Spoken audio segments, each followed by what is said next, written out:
अस्सलाम वालेकुम फ्रेंड्स। आज जो हम लेसन डिस्कस करने वाले हैं वो है life cycle of bacteriophage. Last lecture में हम लोगों ने बैक्टीरियोफेज के इंट्रोडक्शन और उसके स्ट्रक्चर को डिटेल से डिस्कस किया था। मैं फिर भी थोड़ा सा आपको बैक्टीरियोफेज के बारे में रिव्यू देती चलूँ तो बैक्टीरियोफेज एक वायरस होता है जो कि बैक्टीरिया की बॉडी के अंदर पैरासाइट के तौर पर रह रहा होता है। पैरासाइट कौन सा ऑर्गेनिज्म होता है ये हमें अच्छे तरीके से पता है कि जो होस्ट की बॉडी के अंदर रहते हैं वहाँ से अपनी जितनी भी ज़रूरियात है वो सारी होस्ट की बॉडी के अंदर से पूरी करते हैं और इंटर्न होस्ट बॉडी को नुकसान पहुँचा रहे होते हैं। इसी तरीके से बैक्टीरियोफेज क्या करता है कि बैक्टीरियोफेज बैक्टीरिया की बॉडी के अंदर रहता है पैरासाइट के तौर पर। उसकी मेटाबॉलिक मशीनरी को इस्तेमाल करते हुए रेप्लिकेशन करता है। रेप्लिकेशन करने के बाद फिर वो क्या करता है कि बैक्टीरियल बॉडी को नुकसान पहुँचाता है। अब हम बैक्टीरियोफेज देखते हैं तो बैक्टीरियोफेज को ज़्यादातर एग्जाम्पल या कह लें कि जो टाइप्स स्टडी की जा चुकी है वो है टी बैक्टीरियोफेजेस। टी बैक्टीरियोफेजेस जो होते हैं वो टैडपोल शेप के होते हैं। जो लास्ट लेक्चर में हम लोगों ने बैक्टीरियोफेज के स्ट्रक्चर को डिस्कस किया था वो हमने टैडपोल स्ट्रक्चर को ही डिस्कस किया था।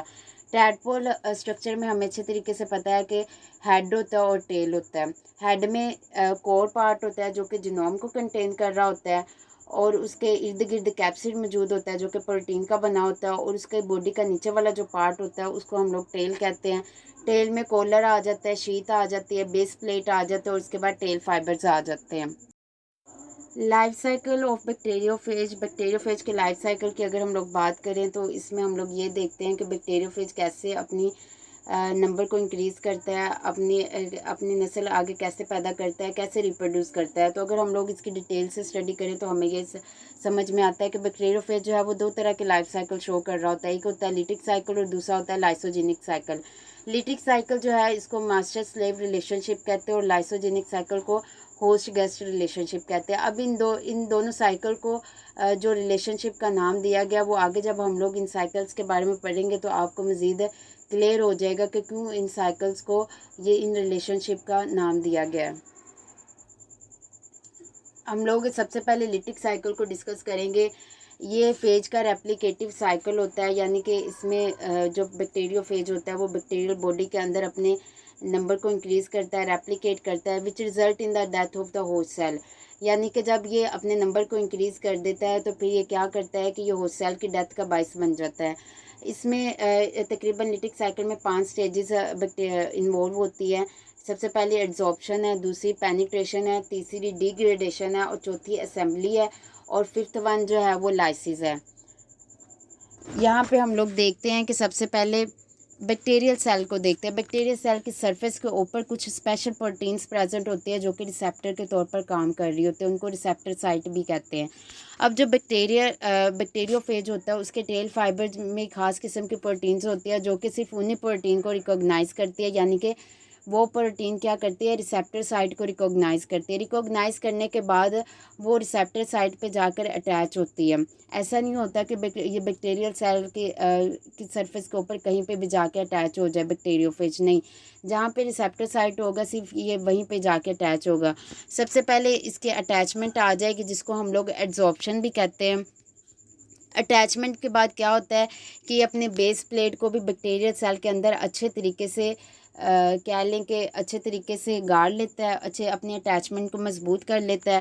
अटैचमेंट को मजबूत करने के बाद क्या होता है कि पेनिट्रेट करता है। पेनिट्रेट उसकी सरफेस के अंदर अच्छे तरीके से अपने जो बेस प्लेट के स्पाइक्स होते हैं या कह लें कि जिसको हम लोगों ने टेल पिंस का नाम दिया था, ये अच्छे तरीके से उसके साथ अटैचमेंट कोज करता है। अटैचमेंट कोज करने के बाद फिर क्या होता है कि ये जो अपना जीनोम होता है उसको क्या करता है कि बैक्टीरियल सेल के अंदर इंजेक्ट कर देता है। किसकी हेल्प की मदद से? अब ये बेस प्लेट के अंदर ना कुछ एंजाइम मौजूद होता है जिसको लाइसोजाइम कहते हैं। लाइसोजाइम क्या करते हैं कि बैक्टीरियल सेल की जो सरफेस होती है ना, ये कह लें कि बैक्टीरिया की जो सेल वाल होती है उसको डिग्रेड कर देते हैं या कहते हैं कि तोड़ देते हैं। तोड़ने के बाद फिर वो क्या करते हैं कि अपना जो डीएनए होता है ना बैक्टीरियोफेज, उसको वो बैक्टीरियल सेल की बॉडी के अंदर इंजेक्ट कर देता है, बिल्कुल उसी तरीके से जिस तरह हमें एक सिरिंज लेकर अपनी बॉडी के अंदर कोई वैक्सीन इंजेक्ट करते हैं। यहाँ पे आपको दिखाई दे रहा होगा जैसे ही वायरल डीएनए बैक्टीरियल बॉडी के अंदर जाता है तो वो क्या करता है कि वहाँ पे जाके बैक्टीरिया को जो डीएनए होता है उसको आहिस्ता आहिस्ता डिग्रेड करके तोड़ तोड़ के उसको ख़त्म कर देता है। ख़त्म करने के बाद वो फिर पूरी उसकी मेटाबॉलिक मशीनरी पे कंट्रोल हासिल करता है। कंट्रोल हासिल करने के बाद फिर वो बैक्टीरियल सेल के अंदर बैक्टीरियोफेज हेड पोर्शन और टेल पोर्शन बनाता है, यानी कि अपने नंबर को अब इंक्रीज़ करने लगा है यहाँ पे। अब वो सिंथेसाइज करता है कि अपने डीएनए को अलग से सिंथेसाइज करता है, फिर अपने टेल पोर्शन को अलग से सिंथेसाइज करता है और कैप्सिड को अलग से सिंथेसाइज करता है। जब ये सारी चीज़ें यहाँ पे आप देख सकते हैं synthesis of viral DNA and protein coat कि यहाँ पे प्रोटीन कोट जिसको हम लोगों ने कैप्सिड का नाम दिया था, वो डीएनए प्रिपेयर हो जाता है, उसके बाद उसका कैप्सिड प्रिपेयर हो जाता है, टेल वाला पोर्शन हो जाता है, तो उसके बाद क्या होता है कि असेंबली आ जाती है, यानी कि हेड और टेल आपस में जुड़ जाते हैं। जब हेड और टेल आपस में जुड़ जाते हैं, होस्ट सेल के बॉडी के अंदर ही ये काम हो रहा है कि जब ये जुड़ जाते हैं तो जुड़ने के बाद क्या होता है कि ये बैक्टीरिया की जो सेल वॉल होती है उसको तोड़ के ये बाहर आ जाते हैं। बैक्टीरियोफेज ये जो न्यूली पैदा हुए होते हैं बैक्टीरियोफेज ये बाहर आ जाते हैं और बाहर आने के जैसे ये बाहर आते हैं बैक्टीरिया की सेल की डेथ हो जाती है और ये फिर नेक्स्ट मज़ीद कह लें कि ये लिटिक साइकिल आगे कंटिन्यू करने के लिए तैयार हो जाते हैं। ये मज़ीद बैक्टीरियल सेल के साथ अटैचमेंट कोज करते हैं और वहाँ पे लिटिक साइकिल को कंप्लीट करते हैं।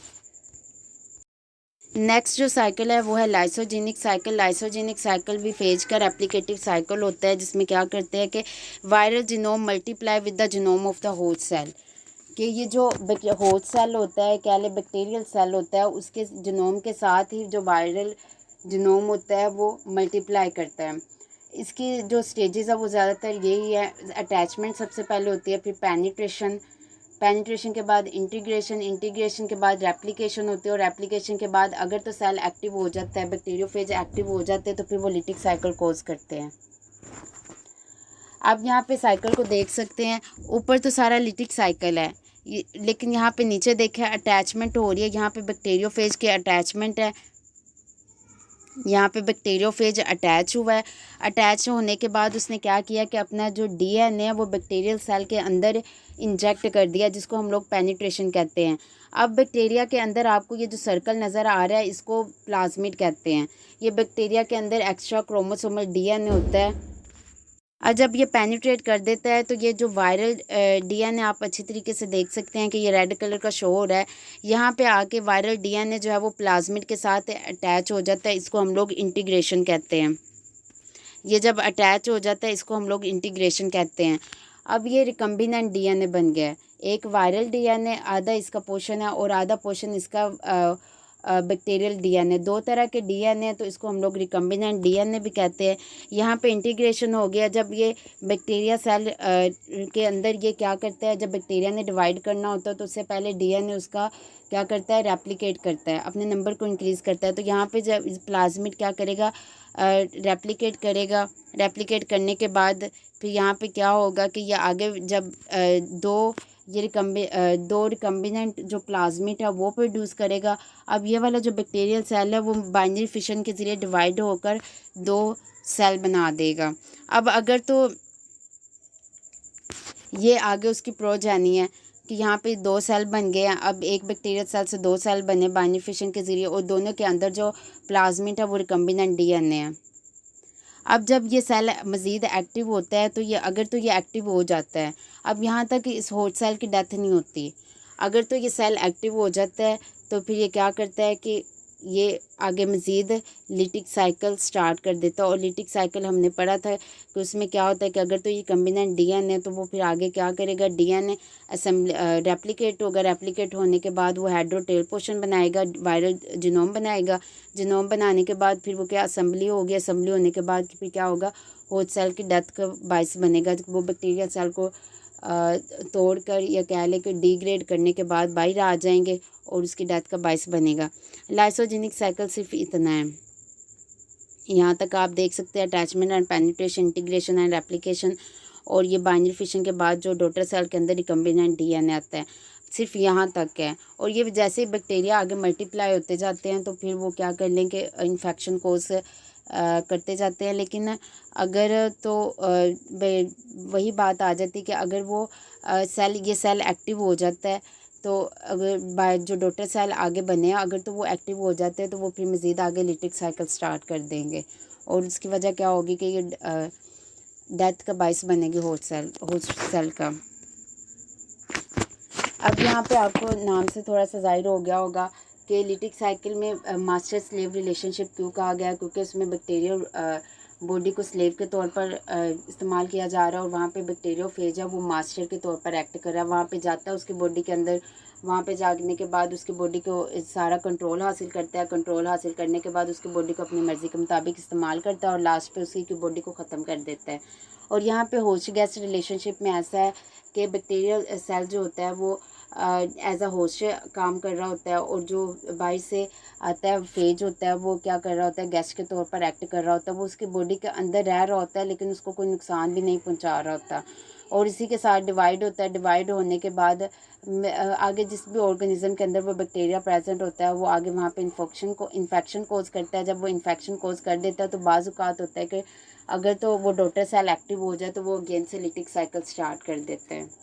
मुझे उम्मीद है कि आज का आपको लेक्चर समझ आ गया होगा। अगर कोई भी आपको कोई क्वेरी है या कोई भी आपका क्वेश्चन है तो आप नीचे कमेंट बॉक्स में पूछ सकते हैं। मज़ीद आप इस वीडियो को लाइक करें, शेयर करें और सब्सक्राइब भी करें मेरे चैनल को। Thank you.